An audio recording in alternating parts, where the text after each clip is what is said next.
तो हमेशा की तरह मैं एक छोटी सी कहानी से स्टार्ट करता हूँ। अभी हमारे पास 2 मिनट है। 2 मिनट में मैं आपको एक छोटी सी चीज सुनाता हूँ। इंडिया के अंदर जो है पानी का दुनिया में सबसे बड़ा मसला जो है वो रहता है, ठीक है। और drinking water is one of the biggest problems in India as well. India में एक कंपनी है जिसका नाम है Water World International. Water World International जो है वो लोगों को जो है वो साफ सुथरा ड्रिंकिंग वाटर प्रोवाइड करती है, और फॉर बहुत मिनिमल अमाउंट के लिए, मतलब 2 4 5 रुपए में, ठीक है। द पॉइंट इज लोग फिर भी वो लेने को तैयार नहीं थे। तो उस ऑर्गेनाइजेशन ने क्या किया, मैं हमेशा आपको बताता हूँ how do you get your message across. तो उस ऑर्गेनाइजेशन ने क्या किया, उस ऑर्गेनाइजेशन ने स्कूल में लोगों को कहा कि आप लोगों को वाटर के बारे में पढ़ाएं। पानी के बारे में पढ़ाया गया। हर बच्चे को कहा गया कि आप अपने घर से एक वाटर का सैंपल लेकर आएं। हर बच्चा अपने घर से एक वाटर का सैंपल लेकर आया। जब वाटर का सैंपल लेकर आया, उसका सैंपल टेस्ट किया गया। जब बच्चों ने देखा कि उनके जो पानी का सैंपल है उसमें तो बैक्टीरिया है, और जो नेबर का पानी का सैंपल है उसमें तो बिल्कुल साफ है वो। तो वो जब घर गए तो क्या हुआ, घर गए तो they had a word with their parent के व्हाट्स गोइंग ऑन। जो पानी हम पी रहे हैं उसके अंदर कचरा है, और जो हमारे नेबर्स पी रहे हैं उसमें कचरा नहीं है। तो this is how they spread their message. और उन्होंने ब्रांडिंग किस तरह से की जी, उन्होंने कहा ये कि if you will bring in the blue bottle you will get the water, if you don't bring in a blue bottle you will not get the water. That's how they spread their message. So now what is the problem, the thing was कि anybody who had a blue bottle, everybody knew कि यार ये water World international से पानी ले रहे हैं। That's about it. They this is how they spread a very simple message. खैर, this was just a starting small story that I wanted to share with you guys before we went live. तो 8 5 हो गए जी, और start करते हैं। आज हम बात कर रहे हैं लेडीज एंड जेंटलमैन, खवातीन और हजरात। और जिस तरह तारिक अजीज कहा करते थे कि यार देखती आंखों और सुनते कानों को जो है उनका सलाम, तो मैं कहता हूँ असद रिंदानी का सलाम। I welcome you all in the episode number 2 of Saturday Night Live with Rindani. And today we are going to talk about the water crisis. पानी क्या है? What is water basically? अच्छा, मैं चाहता हूं कि I want you to imagine something. I want you to close your eyes and think about it, right? आप एक नल खोलते हैं, you turn on a faucet and clean water rushes out. और साफ पानी उससे निकल कर आता है। As much as you want, anytime you want. जितना आप चाहते हैं और जब आप चाहते हैं। बहुत आसान होता है ये बात भूल जाना। It is very easy to forget, that the quest for this resource has been a defining moment, in the struggles of human history. इसकी वजह क्या है, ये इतना इम्पैक्टफुल क्यों है? देखें, जिन कौमों ने, civilizations that harnessed the water, right, वो थ्राइव कर गई, वो बच गई, वो आगे बढ़ गई। और जो नहीं कर सकी पानी को हार्नेस, वो फेल हो गई, वो दे फेल। अगर इस चीज का हम अंदाजा लगा सकें तो आज 10 में से हर 7 लोग जो हैं उनके पास पानी है। They can count on running tap water अपने घरों के अंदर। और ये हम भी बेहतर तौर पे जानते हैं क्योंकि हमारे पास जो है ये पानी अवेलेबल है। अगर हम बात करते हैं, एक छोटी सी मैं आपको एक स्टोरी शेयर करता हूं आपके साथ। अप्रैल 18 में 2018 के अंदर Cape Town was one of the first cities जिसने जो एक डी डे अनाउंस किया, डे 0, जिसमें पानी खत्म हो जाएगा बिकॉज ऑफ सिवियर ड्रॉट, और they plan to indefinitely shut off their water supply. Now I want you to imagine that as well, कि आप नलका खोलेंगे और पानी नहीं आएगा। How would the life would be? No water in taps.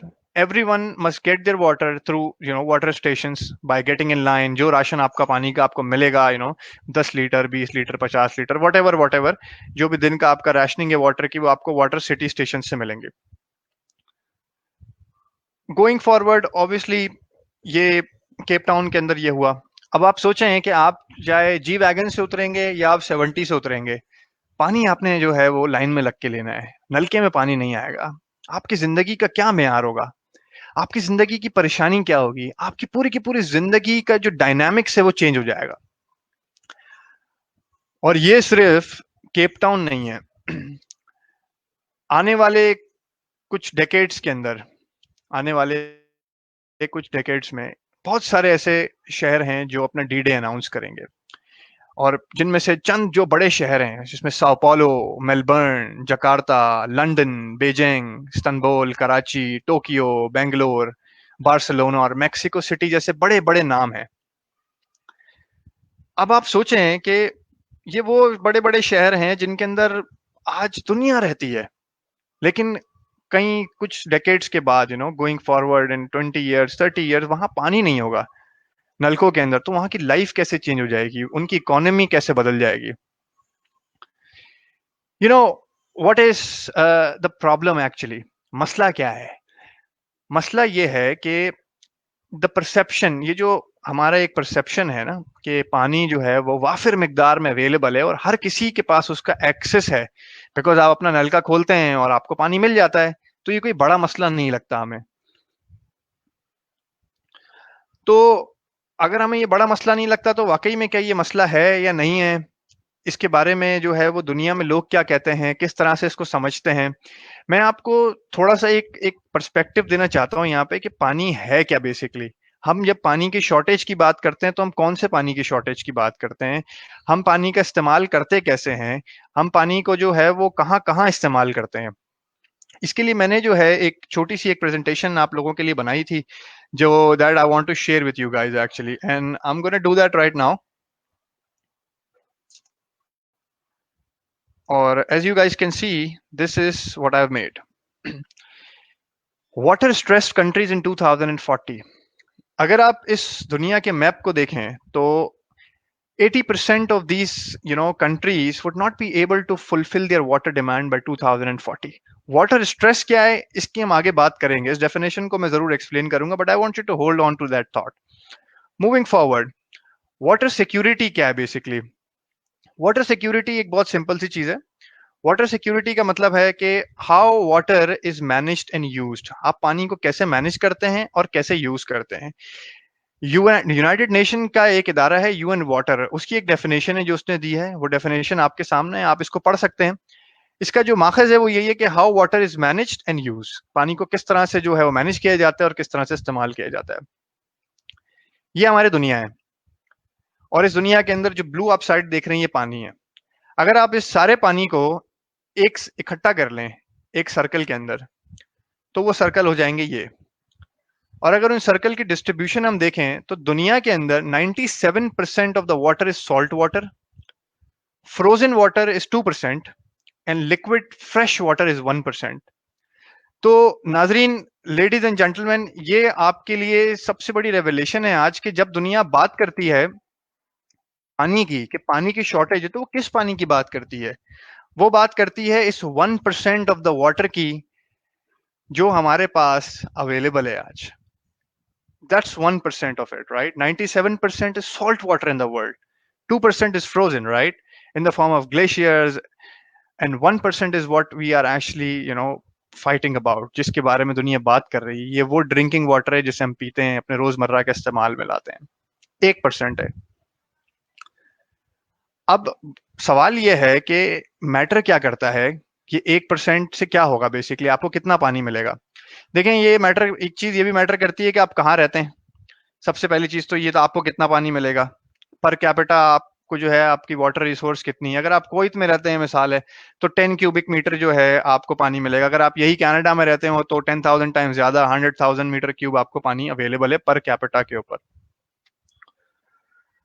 अगर हम बात कर रहे हैं देखें लिक्विड फ्रेश वाटर जो कि 1% है, अगर आप उस 1% की अगर आप बात करते हैं ना, तो ये चीज जरूर इसमें समझनी होगी कि उस 1% का भी जो है वो डिवीजन क्या है। लेकिन उस 1% का भी ऑलमोस्ट 70% जो है वो अंडरग्राउंड है, which is not available. You have to dig in to get that water. बाकी 30% ऑलमोस्ट जो है वो सरफेस के ऊपर है, जिससे जो है लोग पानी पीते हैं और जिससे जो लोग जो है वो अपनी जिंदगी गुजारते हैं। इसी वजह से जो दुनिया के जो है वो 70% तकरीबन पॉपुलेशन जो है वो with in 10 kilometre reach of जो है सरफेस वाटर खुद को सेटल कर रहा है उसने। तो दुनिया के जितने भी बड़े बड़े शहर हैं या ममालिक हैं, आप देखिएगा जिसमें सेटलमेंट जो है ना बड़ी बड़ी, वो तकरीबन जो है ना पानी के 10 किलोमीटर के अंदर अंदर उनकी सेटलमेंट है। वाटर स्केर्सिटी क्या है बेसिकली? देखिए, वाटर स्केर्सिटी की भी ये डेफिनेशन जो है एक यूएन ने प्रोवाइड करी है, और जिस तरह मैंने आपको बताया कि यूएन वाटर करके एक इदारा है जो कि वाटर के ऊपर रिसर्च करता है दुनिया के अंदर। तो उनकी एक डेफिनेशन है, और उसका जो माखज है बेसिकली, जो लुब लुबाब है, the crux of it is water availability पर पर्सन। वाटर अवेलेबिलिटी क्या है बेसिकली? देखें जी, वाटर अवेलेबिलिटी इज के एक बंदे को कितना पानी अवेलेबल है, that is called water availability. तो हमारा सबसे बड़ा सवाल ये होता है कि क्या दुनिया के अंदर वाटर स्केर्सिटी है या नहीं है? अगर है तो क्या है दुनिया के अंदर वाटर स्केर्सिटी? इस पे हम जरा सा बात करते हैं अब कि वाटर स्केर्सिटी क्या है बेसिकली। देखें, वाटर स्केर्सिटी जो है, मैं अगर आपको इसको एक्सप्लेन करने की कोशिश करूं कि वाटर स्केर्सिटी है क्या। देखिए, वाटर स्केर्सिटी इस तरह से डिफाइन कर दी जा सकती है कि अगर 100 लीटर आपके पास पानी है, लेट सपोज, ठीक है, और 10 लोग जो हैं आपके पास पीने वाले हैं, तो पर पर्सन को कितना पानी अवेलेबल होगा? 10 लीटर पानी अवेलेबल होगा। लेकिन अगर आपके पास 100 लीटर पानी है और 100 लोग आपके पास पीने वाले हैं, तो पर पर्सन को कितना पानी अवेलेबल होगा? 1 लीटर पानी अवेलेबल होगा। तो this is called water scarcity basically. जो रिलेटिव प्लेसमेंट है आपकी, वो क्या है basically in terms of other countries, in terms of other cities. और जिस तरह से आप जानते हैं कि अर्थ जिसमें हम रहते हैं, ये गोला, ये पेल ब्लू डॉट, इस दुनिया के अंदर हमारे पास 326 million trillion gallons of water है। कितने वाटर है? 326 million trillion gallons of water है। Always have it, always will, and it is going to be there. मगर पानी जो है वो अपनी फॉर्म चेंज करता रहता है। Water is available as frozen, it freezes into ice, water evaporates into air, and but it doesn't leave our planet. पानी कहीं जाता नहीं है। अब अगर हम बात करते हैं थोड़ी सी कि ये तो दुनिया का कॉन्टेक्स्ट है कि जी दुनिया में ममालिक हैं, इनके में पानी की शॉर्टेज होने वाली है। हम पानी का जो है ओनली 1% के लिए सारी दुनिया की फाइट है कि 1% जो है वो क्या है पानी, और उसकी फाइट है दुनिया की। लेकिन सवाल ये है कि पाकिस्तान में अगर मैं और आप रहते हैं, तो पाकिस्तान में हम कैसे इम्पैक्टेड हैं? क्या पाकिस्तान वाटर सिक्योर है? क्या हमारे पास वाफिर मिकदार में पानी अवेलेबल है? और अगर नहीं है तो हम जिन चीजों की बात करते हैं, पाकिस्तान में वाटर शॉर्टेज है जी, बहुत बड़े मसले हैं, वो क्या है? मैं आपसे ये बात पूछना चाहता हूं कि आपने बिल्कुल देखा होगा कि पानी के बड़े बड़े मसले हैं हमारे मुल्क के अंदर, और दुनिया जानती है कि पाकिस्तान जो है is not a water secure country, not in absolute terms but in a relative term भी अगर आप बात करें, तो पाकिस्तान जो है 16 ऐसे ममालिक हैं जिनमें पाकिस्तान से ज्यादा वाटर है। 16 ऐसे ममालिक हैं सिर्फ और सिर्फ। पाकिस्तान बहुत नीचे आता है इन टर्म्स ऑफ वाटर सिक्योरिटी।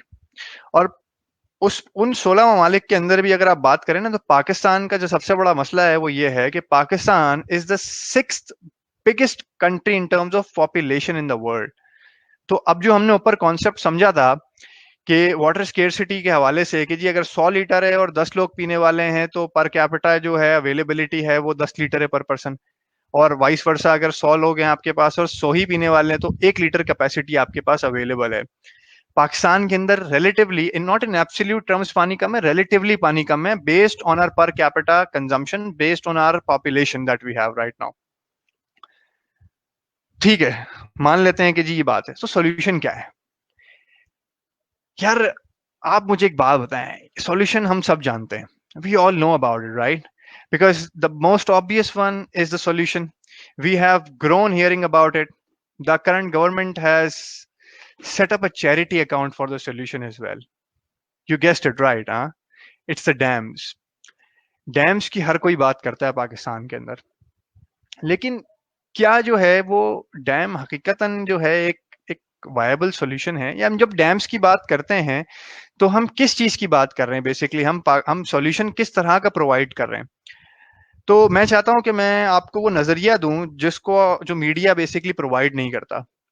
वो नजरिया ये है कि डैम्स की सबसे पहले एक अंडरस्टैंडिंग हो जाए कि डैम सॉल्यूशन का कौन सा लेवल प्रोवाइड करते हैं। देखें, डैम्स जो है ना, वो प्रोवाइड करते हैं स्टोरेज ऑफ वाटर का सोल्यूशन। मतलब पानी जो है उसको आप स्टोर करेंगे, तो dam is a long term solution for water problem, alright. मगर अब मेरा सवाल आपसे ये है कि अगर आप लेट सपोज आपकी जो डिमांड है वाटर की, वो 10 लीटर है, ठीक है, और आपके पास पानी भी 10 लीटर है, तो आपके पास कोई स्टोरेज नहीं। लेट सपोज आप स्टोर करते हैं 20 लीटर पानी करते हैं, अब आपकी डिमांड 20 लीटर हो जाती है, तो आपके स्टोरेज का कोई बेनिफिट हुआ? नहीं हुआ। क्यों नहीं हुआ? उसकी वजह यह है क्योंकि वाटर की मैनेजमेंट जो है उस पर काम नहीं हो सका। अब हम वापस से स्लाइड्स पे चलते हैं और हम देखते हैं कि रिलेटिवली कौन सॉल्यूशन जो है वो कितना इंपॉर्टेंट है और जो है कितना अर्जेंट है। और अगर हम उन सॉल्यूशंस की बात करते हैं तो मैं आपको लेके चलता हूँ उन स्लाइड्स के ऊपर, and you will definitely find it very interesting कि बेसिकली है क्या हमारा ये मसले मसाइल। अगर आप इस ग्रिड को देखते हैं तो इस ग्रिड के अंदर जो है वो दो जो एक्सिस हैं, बेसिकली एक्स एक्सिस के ऊपर आपके पास जो है वो लेस कॉम्प्लेक्स सॉल्यूशन की कॉम्प्लेक्सिटी की बात हो रही है कि सॉल्यूशन जो है वो लेस कॉम्प्लेक्स से मोर कॉम्प्लेक्स है, और अगर आप इसका वाई एक्सिस देखते हैं तो लेस अर्जेंट से मोर अर्जेंट की तरफ है। अब मैं चाहता हूं कि आप इसके सबसे पहले आप देखें कि जो सेकंड नंबर के ऊपर जो इसके अंदर जो की रिकमेंडेशन की अंडरस्टैंडिंग है वो ये है कि वाटर रिसोर्स मैनेजमेंट। पहली चीज हमारे पास क्या कम है? सबसे पहली चीज पाकिस्तान के अंदर जो कम है वो हमारे पास डेटा नहीं है यार, हमारे पास इंफॉर्मेशन, हमारे पास एनालिसिस नहीं है। हम पाकिस्तान में जो हाइड्रोलिक साइट्स हैं उनका डेटा उस हिसाब से सैटेलाइट बेस्ड या जीआईएस कोऑर्डिनेट बेस्ड जो है ना वो इकट्ठा नहीं करते, जिसकी बेसिस के ऊपर हमारी प्लानिंग जो है उसमें वाफिर मकदार में एक लैग आता है, उसमें इतनी डेप्थ नहीं है। We can't plan for our resources. अगर आप इसके अंदर जो है डैम्स की जिस तरह से हम बात कर रहे थे, अगर आप डैम्स देखें, new dams and revised operation 6 number पे आता है। बहुत कॉम्प्लेक्स है क्योंकि राइट साइड के ऊपर है, लेकिन अर्जेंसी नहीं है उसकी इतनी। क्यों? क्योंकि ये लॉन्ग टर्म प्लानिंग है। मैंने आज अपना ड्रेनेज रोकना है पानी का, मैंने आज उसकी बेहतर मैनेजमेंट करनी है, ताकि मैं पहले मैनेजमेंट करूंगा तो मैं जब आगे जाऊंगा तो मैं उसको सेव कर पाऊंगा। तो अगर आप नंबर 4 पर देखें, नंबर 2 के ऊपर आप देखें तो वाटर रिसोर्स मैनेजमेंट के अंदर तो पार्टिसिपेटरी बेसन प्लानिंग आती है। पार्टिसिपेटरी बेसन प्लानिंग क्या चीज होती है जी? कि इंडिया पाकिस्तान मिलके जो भी अपने अपने जो रिवर्स हैं इंडस बेसन ट्रीटी के अंदर जो आते हैं, सतलज है, रावी है, इन पे प्रॉपर जो है ना वो प्लानिंग करके अपनी वाटर और हाइड्रोलिक साइट्स को प्रॉपरली प्लान करें और उनमें जो है इम्प्रूवमेंट्स लेकर आए। फिर प्रोविंशियल, और वो इंपॉर्टेंट भी है बेसिकली, अगर आप देखें तो उसका मैग्नीट्यूड बहुत ज्यादा है, हमें रीजनल कोऑर्डिनेशन की बहुत जरूरत है। बबल का साइज जितना बड़ा होगा उतना उसका मैग्नीट्यूड, उसकी इंटेंसिटी बहुत इंपॉर्टेंट होगी। हम अगर थर्ड की बात करते हैं प्रोविंशियल प्लानिंग एंड एलोकेशन की, ऑब्वियसली प्रोविंशियल प्लानिंग भी हमें चाहिए क्योंकि हमने प्रोविंशियल जो है प्रोविंसेस ने आपस में भी कोऑर्डिनेट करना है। कॉम्प्लेक्स सोल्यूशन है लेकिन इतना अर्जेंट नहीं है। चौथे नंबर के ऊपर एक चीज हम देखते हैं, agriculture water productivity. Agricultural water productivity जो है वो मोर और लेस जो है वो ना इतना आसान है ना इतना कॉम्प्लेक्स, लेकिन अर्जेंसी में अगर आप देखें तो सबसे ऊपर है। और अगर आप वाटर सर्विस डिलीवरी के ऊपर जाते हैं जो कि सबसे ऊपर की तरफ राइट हैंड पे अगर आप देखें, तो पहला जो इशू है वो है इरिगेशन एंड ड्रेनेज सर्विसेज का। एग्रीकल्चर बहुत बड़ा इशू है हमारे पास, और पानी जो लूज हो रहा है हमारे पास वो इरिगेशन और ड्रेनेज सर्विसेज में यूज हो रहा है।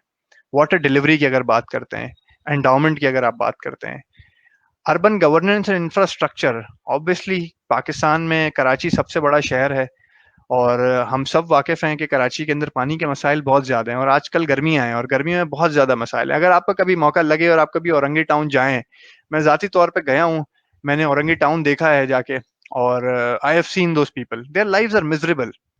यार सुबह, मतलब रात में वो इंतजार करते हैं कि पानी आएगा तो वो 2 दिन का पानी खींच के किसी तरह सेव करेंगे। तो ये जिंदगी जो है ये उनकी जिंदगी अजीरन है, बहुत बुरे हालात में हैं लोग इस वक्त। जो जो मेजोरिटी हमारा जो पानी जो लगता है ना, हम आगे बात करेंगे कि वो कहाँ जाता है और किस तरह से हम उसको बेटर यूज कर सकते हैं।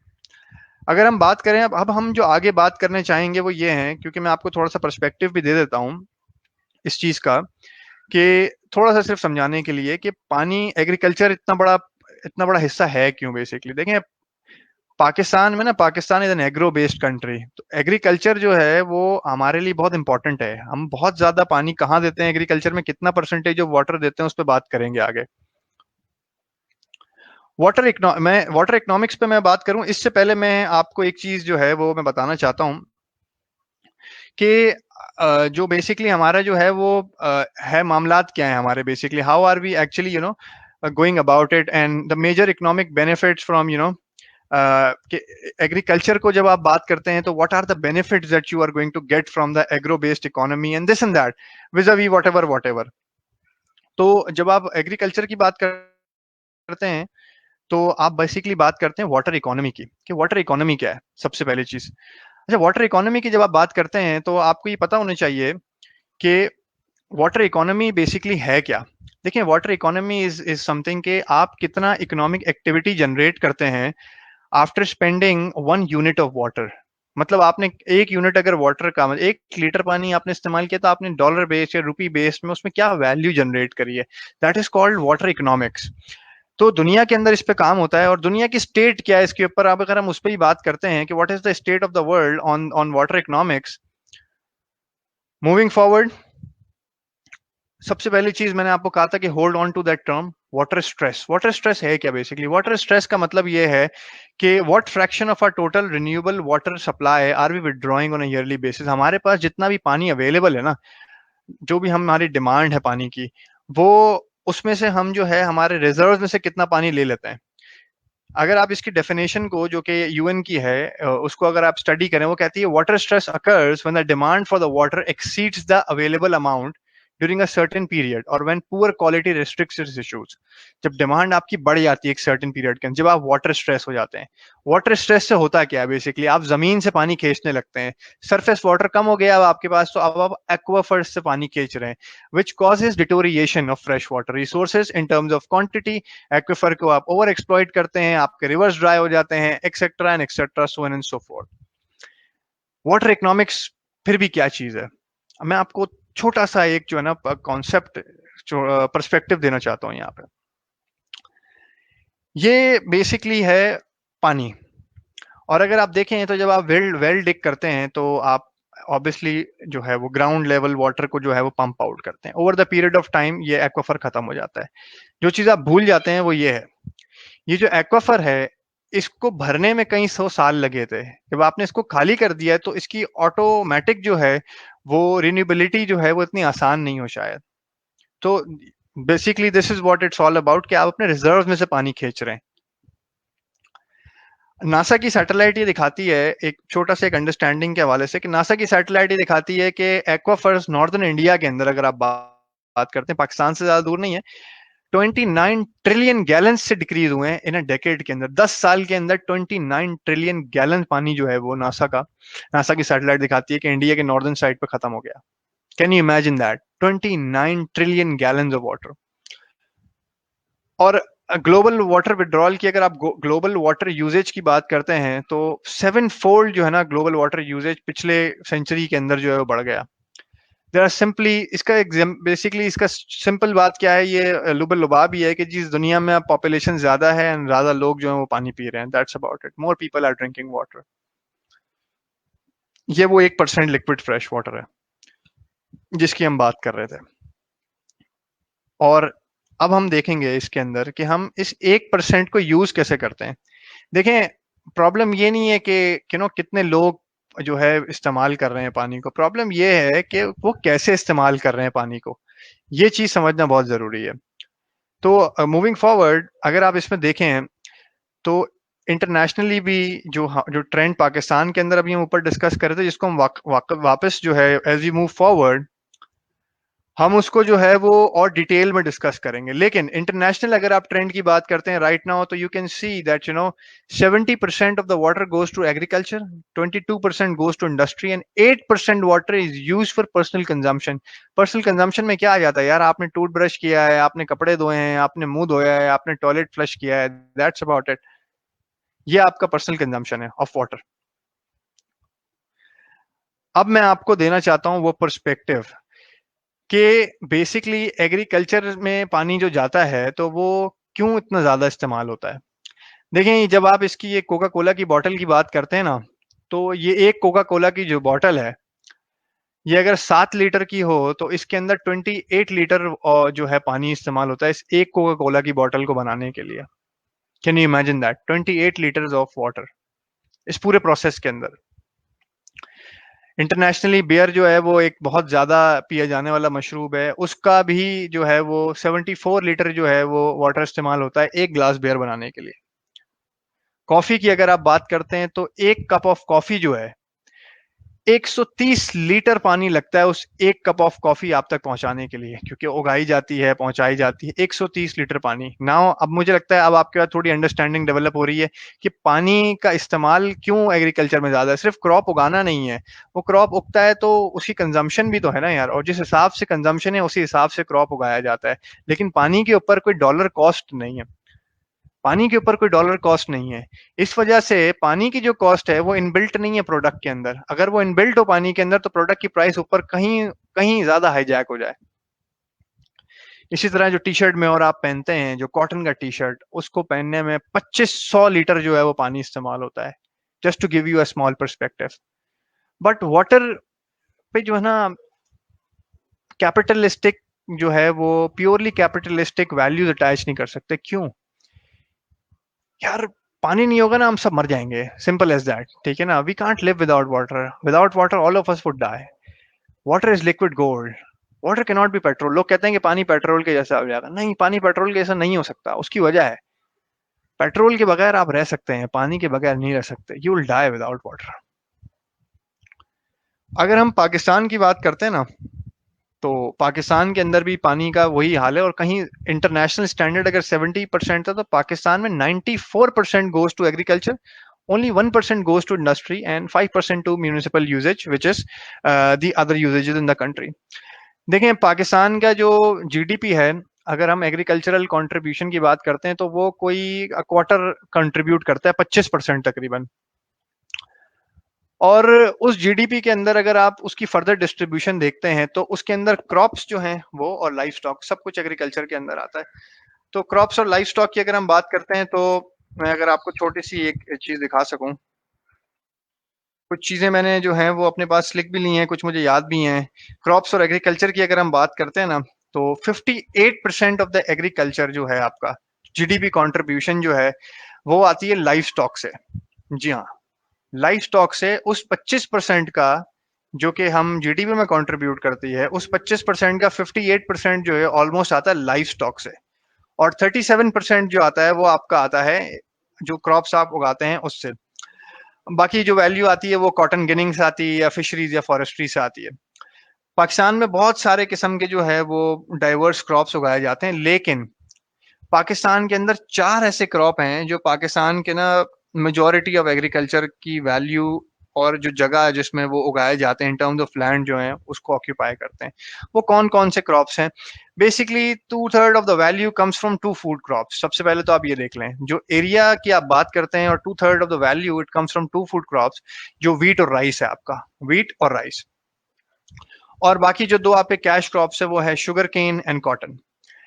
देखें जो डायरेक्ट बेनिफिट है ना इकोनॉमी को इन 4 क्रॉप से, बेसिकली वो तकरीबन बनता है कोई 20-22 बिलियन डॉलर का पर साल। इरिगेशन के अंदर अगर आप देखें तो डायरेक्ट बेनिफिट जो है इरिगेशन के वाटर के हवाले से। 4 मेजर क्रॉप्स जो हैं वो रिस्पॉन्सिबल हैं तकरीबन कोई 80% ऑफ एग्रीकल्चरल वाटर कंजम्पशन के। जो 80%, 90% पानी जाता है एग्रीकल्चर को, उस 90% में से जो 80% पानी है वो 4 क्रॉप्स को जाता है। अब आप सोचें यार, ये 4 क्रॉप्स को हम पानी देते हैं, इसका मतलब ये हमें बहुत ज्यादा वैल्यू जनरेट करके देते होंगे ये 4 क्रॉप्स। क्योंकि हम इनको जो है, एक तो पहले हम 90% पानी एग्रीकल्चर को दे रहे हैं और उस 90% का 80% जो है हम इन 4 क्रॉप्स को दे रहे हैं। तो डेफिनेटली जो है ये हमें बहुत ज्यादा वैल्यू जनरेट करके देते होंगे। तो हम एक विजुअल रिप्रेजेंटेशन लेते हैं और हम देखने की कोशिश करते हैं कि वो कौन से ऐसे 4 क्रॉप्स हैं जो बेसिकली, ये 4 क्रॉप्स जो है हमारे पास, ये हमें कितना वैल्यू जनरेट करके देते हैं। जिस तरह से मैंने आपको बताया ये शेयर ऑफ क्रॉप की और लाइफ स्टॉक की बात है, तो लाइफ स्टॉक ऊपर है हमारे पास ऑब्वियसली, 58% क्रॉप्स नीचे हैं हमारे पास। इसी तरह से अगर आप जो है वो एग्रीकल्चरल वाटर यूज की बात करते हैं तो देखें लाइफ स्टॉक को जो है ना पानी बहुत कम चाहिए in comparison to major crops. लेकिन लाइफ स्टॉक जो है वो value, in terms of value ज्यादा है। अगर आप जीडीपी की कंट्रीब्यूशन देखें तो लाइफ स्टॉक में ज्यादा है, जो कि अभी हमने बात की। Irrigated areas for the 4 major irrigated crops in Pakistan, ये वो एरिया है जिसमें वो हम क्रॉप्स लगाते हैं, जो हमारे 4 मेजर क्रॉप्स हैं। अगर हम इन 4 मेजर क्रॉप्स की बात करते हैं तो वीट जो है उसमें सबसे ज्यादा जो है वो एरिया यूज होता है, कॉटन में थोड़ा सा उससे कम, फिर राइस में जो है बिल्कुल ही कम, और शुगर केन में जो है वो बिल्कुल ही कम, और उसके बाद राइस और फिर शुगर केन। तो ये हमारी हायरार्की है इसके अंदर, wheat, cotton, rice and sugarcane. सबसे ज्यादा हम वीट उगाते हैं। अब अगर हम बात करते हैं उस 80% वाटर की, तो देखें इन 4 क्रॉप्स में जाता है और ये 5% ऑफ जीडीपी को कंज्यूम करते हैं बेसिकली। तो नाजरीन 5% ऑफ जीडीपी, सिर्फ और सिर्फ, that's about it, nothing more nothing less. 5% of GDP, 80% पानी आप दे रहे हैं इन 4 क्रॉप्स को, और ये आपको जनरेट करके दे रहा है सिर्फ 5% ऑफ जीडीपी। देखें, इस पॉइंट तक मैंने आपको लाना था, तो मैं आपको पूरा लेकर आया हूं इस पॉइंट तक। मीडिया आपको आज तक ये नहीं बताएगा कि आपका वाटर का यूजेज है क्या। क्यों? क्योंकि देखें, मीडिया के ऊपर खबरें नहीं बिकती। अगर वो आपको रियल चीजें, वो रियल एनालिटिक्स, आपको रियल एनालिसिस बताएंगे कि जी ये आपका डेटा कहता है। मीडिया ने आपको कहना है जी डैम बने, डैम नहीं बने, आवाम उसमें खुश है कि जी डैम बना रहे हैं, डैम नहीं बना रहे हैं, एक दूसरे को गालियां दें, आप खुश हो जाएं। We love as a nation, we love banter basically, and there is no denying to the fact. हम हर चीज में जो है, हमें बैंटर बहुत पसंद है, क्योंकि हम कभी भी फैक्ट्स की बहुत कम बात करते हैं। तो ये हमारे फैक्ट्स हैं एक्चुअल, कि हम 90% पानी अपने मुल्क का एग्रीकल्चर को देते हैं। उसका 80% पानी जो है सिर्फ 4 क्रॉप्स को देते हैं, जिसमें से कॉटन, शुगर केन, व्हीट और राइस है। और ये इंटेंसिव वाटर क्रॉप्स हैं, इंटेंसिव वाटर क्रॉप्स हैं, इनको पानी बहुत चाहिए उगाने के लिए, और इनसे हम वैल्यू क्या जनरेट कर रहे हैं, सिर्फ 5% ऑफ जीडीपी। अगर नाजरीन ये देखें, अगर हमने आगे बढ़ना है ना, तो हमको ये समझना पड़ेगा कि पाकिस्तान जो है वो अभी बहुत पीछे है। पाकिस्तान इस टाइम पर जो है वो मिडिल इनकम ग्रुप के बिल्कुल बॉटम के ऊपर आता है, अगर आप इस ग्राफ को देखें तो। और अगर हमने 2047 तक जो है वो अपना पर कैपिटा जो है वो जीडीपी को इंक्रीज करके ऊपर जाना है, और मिडिल इनकम ग्रुप के भी मिडिल के अंदर आना है, तो उसके लिए हमें करना क्या होगा बेसिकली? उसके लिए हमें जो है, उसके लिए हमें अपनी एग्रो बेस जो वाटर इन्वेस्टमेंट है उसको कम करना पड़ेगा बेसिकली। और हमें हाई वैल्यू, या तो हम हाई वैल्यू क्रॉप्स में इन्वेस्ट कर दें, या हम जो है वो हाई वैल्यू सेक्टर्स को वो पानी देना शुरू कर दें, इंडस्ट्री को, जिससे हमारा जीडीपी का कर्व जो है वो ऊपर की तरफ होना शुरू हो जाएगा। That is called water management, water economy, जिसकी हमने बात करी, कि आप जो है per unit consumption of water के ऊपर जो है वो कितना वैल्यू जनरेट करते हैं। और अगर हम फिर उसकी देखें तो 2047 के अंदर जो है हमें जो है हमारी वाटर प्रोडक्टिविटी को बहुत ज्यादा इंप्रूव करना पड़ेगा। अभी हम बहुत बहुत लेस प्रोडक्टिव हैं विद आवर वाटर यूजेज, और उसको हमने इम्प्रूव करना है। और जैसे जैसे हम इम्प्रूव करते जाएंगे ना, वैसे वैसे हम लेस वाटर स्ट्रेस्ड होते जाएंगे, वैसे वैसे हम जो है अपने वाटर रिजर्वायर से जो है वो कम पानी इस्तेमाल करेंगे, हम कम पानी लेना शुरू करेंगे उससे। क्यों? उसकी वजह यह है कि अभी हम जो है पानी दे रहे हैं बहुत ज्यादा ऐसी जगहों से जाके वैल्यू जनरेट नहीं होती। लेकिन जब आप ऐसे सेक्टर्स को पानी देंगे जिससे वैल्यू जनरेट होती है, तो उससे होगा क्या बेसिकली? उससे पर कैपिटा इनकम बढ़ेगी, ठीक है, उससे आप इंफ्रास्ट्रक्चर में इन्वेस्टमेंट कर सकेंगे, जिससे आपके लीकेजेस इंप्रूव हो जाएंगे पानी के, this and that, so and so fourth. आगे हम बात करेंगे रिकमेंडेशंस क्या है हमारी। तो ये कुछ चीजें जो थी इस वक्त, जिस पे हमने बात करी बेसिकली कि दुनिया में पानी का मसला क्या है।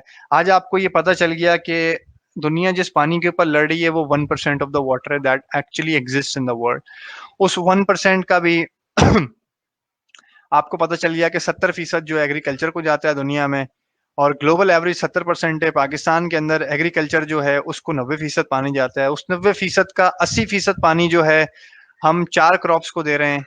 उन 4 क्रॉप्स से हम टोटल वैल्यू क्या जनरेट कर रहे हैं? 5% of GDP, which is nothing. सारा का सारा हमारा जो वाटर रेवेन्यू है वो बहुत कम है, इट्स मार्जिनल। तो ये कुछ चीजें हैं। अगर हम recommendations की बात करते हैं तो I'm gonna recommend a couple of things, जिस पे अगर ये मेरा जो लोग ये वीडियो देख रहे हैं बेसिकली उनको कुछ चीजें रेकमेंड की जाएंगी। और अगर कोई गवर्नमेंट ऑफिशियल ये देख रहा है, ऑब्वियसली देखेंगे ये सारी चीजें पब्लिश्ड हैं, लेकिन कुछ चीजें ऐसी होती हैं जो आपका अपना नजरिया होता है, और आपकी अपनी एक सोच होती है। क्योंकि आप बेसिकली मैं अगर अपनी बात करता हूँ तो I read about stuff as I said earlier, और एक ओपिनियन फॉर्म करते हैं। देखिए आपका ओपिनियन सही हो गलत हो ये मैटर नहीं करता, ओपिनियन ओपिनियन होता है, हर किसी का अपना ओपिनियन होता है। मेरा अपना एक ओपिनियन है जिस पे मैं बेस पे आपको कुछ चीजें बता रहा हूँ, आपका अपना ओपिनियन हो सकता है, and you can we can learn to agree to disagree on stuff, not a big problem, right? But still what we can do is we can actually see कि जी हर बंदे का अपनी एक राय। देखें, you don't have to respect my opinion, first of all I definitely believe in that, but you have to respect the idea that I have the right to have an opinion, and that is what I'm trying to do over here.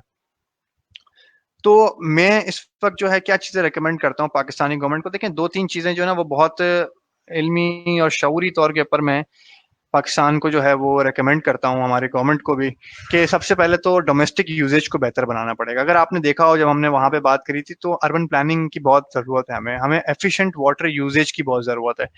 और efficient water usage कैसे होगा? देखें, 60 litre of water जो है ना UN के charter के अंदर है कि एक इंडिविजुअल की जो है वो नीड है, उससे ऊपर मुझे लगता है हमें उसको टैक्स करना चाहिए। अगर हम उसको टैक्स नहीं करते तो हमें एग्रीकल्चर सेक्टर पे या तो वाटर टैक्स करना चाहिए। अगर हम वो भी नहीं कर सकते तो कम से कम हमें इलीगल वाटर हाइड्रेंट्स बंद करने चाहिए। हमें वापडा के अंदर, हमें के जो है ये वाटर बोर्ड के अंदर कराची में करप्शन को कम करना चाहिए। हमें देखना चाहिए कि इलीगल हाइड्रेंट्स जो हैं वो बंद हो, ताकि लोगों को पानी मिल सके प्रॉपरली तौर पे, ठीक है ना? हमें लीकेजेस में, हमें इंफ्रास्ट्रक्चर में इन्वेस्टमेंट करनी चाहिए, ये देखने के लिए कि जी किस तरह से जो है वो बेसिकली पानी लोगों तक पहुंच रहा है। इसको इम्प्रूव्ड गवर्नेंस भी कहते हैं बेसिकली, जिसमें आप इलीगल जो है वाटर हाइड्रेंट्स को बंद करते हैं बड़े सिटीज क्योंकि कराची के अंदर, और वाटर इंफ्रास्ट्रक्चर में आप इन्वेस्ट करते हैं। हो सके तो टैक्स करें, नहीं कर सकते तो ठीक है, लेकिन एटलीस्ट जो कर सकते हैं वो तो किया जाए। इकोनॉमिक यूजेज की अगर हम बात करते हैं तो इकोनॉमिक यूजेज का जैसे हमने बात की कि हम जो है ना ओनली 5% जनरेट करते हैं उन क्रॉप से जिनको हम 80% अपना पानी देते हैं। तो हमें हाई वैल्यू, या तो हम हाई वैल्यू क्रॉप्स की तरफ जाएं, या हम अगर हाई वैल्यू क्रॉप्स को नहीं देख सकते तो हम वीट एक्सपोर्ट कर सकते हैं ऑब्वियसली, या तो हम कम प्रोड्यूस कर सकते हैं फूड सिक्योरिटी को मद्देनजर रखते हुए। और हम गोइंग फॉरवर्ड ये भी कर सकते हैं कि हम इन दूसरे सेक्टर्स को जिनको हम पानी नहीं देते, इंडस्ट्री को, हम उन्हें पानी दे दें वाफिर मकदार के अंदर, ताकि हम वहां से कोई वैल्यू जनरेट कर सकें। और तीसरी चीज जो ये टेक्नोलॉजी का यार यूजेज जो है ना, ये बहुत इंपॉर्टेंट है। कुछ टेक्नोलॉजीज हैं जिनके बारे में मैंने पढ़ा है, और ऑब्वियसली जब कोई गवर्नमेंट ऑफिशियल अगर इसको देखेगा तो I would want them to to focus on these technology, जिसके अंदर आपके पास जो है बेसिकली फ्लड मैनेजमेंट टेक्नोलॉजी है, मैनेज्ड एक्वाफर रिचार्ज है, ये कुछ टेक्नोलॉजी हैं, स्मार्ट मीटरिंग्स हैं, जीआईएस सिस्टम्स हैं, और सेंसर नेटवर्क्स आप लगा सकते हैं इसके अंदर। प्लस आप कुछ और चीजें भी हैं इसके अंदर, रिमोट सेंसिंग फॉर सैटेलाइट्स आप कर सकते हैं, in situ terrestrial sensing systems हैं। बेसिकली ये करते क्या है? ये सारे सिस्टम आपको बताएंगे कि आपके वाटर का डिसमिसल कितना है, इनफ्लो कितना है, आउटफ्लो कितना है, कौन से बेसन से जब पानी आ रहा है, इंडस बेसन से जब आपके पास पानी आ रहा है तो उसका फ्लो कैसा है, वो किन किन जगहों से लीक होता हुआ आ रहा है। देखिए ना, अगर आपके पास समझें ये रिवर बेड है, तो अगर भैंसे भी इधर से पानी पिएंगी ना तो वो रिवर बेड डिस्ट्रॉय होने लगेगा, वो पानी लीकेज होने लग जाएगा इधर से। तो इन चीजों को भी कर्व करना बहुत जरूरी है। बहुत छोटी सी चीज है, बहुत बारीकी है, लेकिन इसका इम्पैक्ट बहुत बड़ा है। तो ये कुछ चीजें हैं, और I think we are done over here. और मैं उम्मीद करता हूँ कि यार ये जो मेरी छोटी सी काविश है आप लोगों के साथ ये रंग लाई होगी, कुछ चीजें आपको क्लियर हुई होंगी। शायद मीडिया पे ये चीजें ना दिखती हों, लेकिन आज आपको कुछ क्लैरिटी जरूर महसूस हुई होगी। और अगर आपकी ज़िंदगी को मैंने ज़रा सा भी टच किया, आपकी नॉलेज के अंदर ज़रा सा इज़ाफ़ा किया, तो I am very grateful about it. आपका बहुत शुक्रिया कि आपने मुझे अपना टाइम दिया, and I look forward to doing this more and more. And देखते हैं, खुश रहें, आज़ाद रहें, आबाद रहें, अपना ख़्याल रखें। अल्लाह आप सबका हामी और नासिर। रिंदानिफिकेशन के साथ सैटरडे नाइट लाइव, असद रिंदानी। अल्लाह हाफ़िज़।